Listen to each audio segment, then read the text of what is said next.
Well, just finally, Greg, I just wonder, in the background here, like just days before, just at the start of the Beijing Olympics, just days before, China signed a friendship beyond measure, without limits, a friendship pact without limits with Russia. Days later, Russia invades Ukraine. China probably thought, well, you know, it'll all be done and dusted in a week, and our ally now is, you know, just shown the West there's a paper tiger and we'll be... But it's gone cactus. The Ukrainians now, months later, have pushed the Russian army out of the only provincial city that it captured in this war. That's Kherson in the south. And the Ukrainian president visited that liberated city just yesterday, even though it's close to the front line. Here he is. This is the beginning of the end of the war.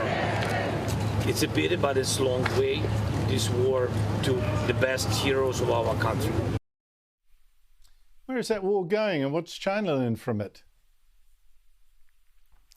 Well, Andrew, China might have learnt that the West is still more formidable and resilient than it thought, but it also might have learnt that if it does something like this in Taiwan, it's going to make sure it's much more brutal and effective straight away, and it's not going to signal its intentions like Russia did, and it's going to be much more effective in cyber and in technological warfare.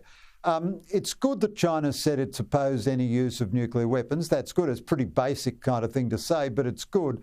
I don't think China is really deserting Russia. I think it's very annoyed that Russia has performed so incompetently at the military level. I think it would have been perfectly happy if Russia had conquered Ukraine in, 4 weeks or something.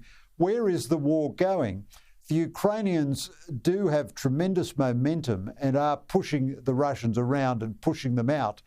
However, I don't think the matter is finished yet, and I'm not quite sure what a desperate and cornered Vladimir Putin might yet do. He doesn't want to lose, his trade with India and Vietnam and China and so on. Therefore, he probably won't use a nuclear weapon. But I don't know what he'll do, and eventually. And the Ukrainians will negotiate a peace treaty, but they want all their territory back first, which is certainly fair enough. It's still very murky, and I think it's still got a long way to go, this war, but the Ukrainians are doing brilliantly at this stage.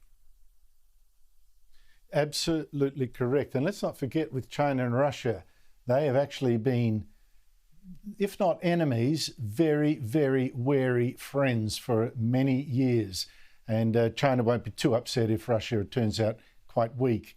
Thank you so much indeed for your time. Really appreciate it.